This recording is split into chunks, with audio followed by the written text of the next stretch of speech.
In this video, I'll be showing you the approach taken when modeling a heat recovery steam generator in Flownex.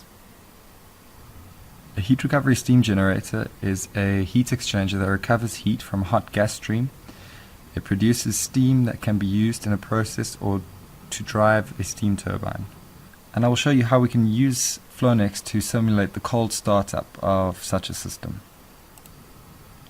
For this demonstration, I'll only be modeling the high pressure section of the HRSG. The properties of the pipe components and steam drum were based on an HRSG used in a combined cycle power plant. Heat transfer components were used for the modeling of the heat transferred from the gas side to the steam side, and flow resistance components were used to model the valve downstream of the drum and to represent a turbine downstream of the superheater. The economizer, evaporator and superheater were modeled separately by specifying boundary conditions upstream and downstream of the inlets and outlets. This was done in order to simplify the model so that the Flownex designer tool could easily converge. The designer was used in order to determine the gas side heat transfer coefficients upstream of the heat transfer element. For the desired steam side temperatures downstream of the heat transfer element. And to achieve a zero energy and mass source on the steam drum. The steam drum was modeled by specifying the pressure and again using the designer tool in Flownex to calculate the quality for a specified drum level. The economizer, evaporator and superheater could now be connected.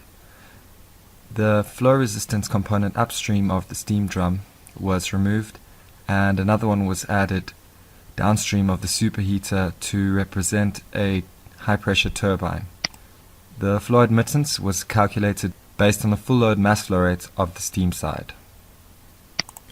After solving the network steady state, the designer was used again to ensure a zero energy source on the steam drum and that the heat transfer coefficients were calculated correctly at full load conditions.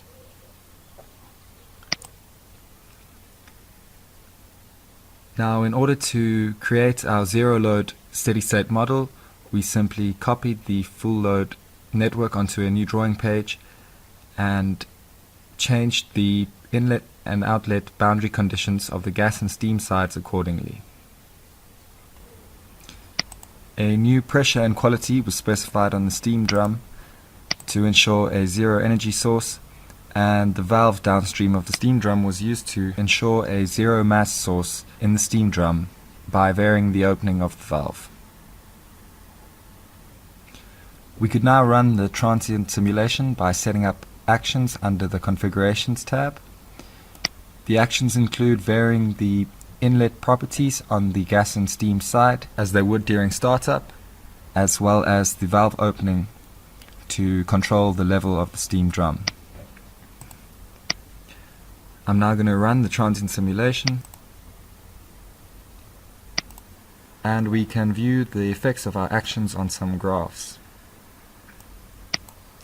What you're seeing here is the inlet temperatures on the gas and steam side rise as they approach full load, and on this graph we can see the same for the gas side and steam side mass flow rates.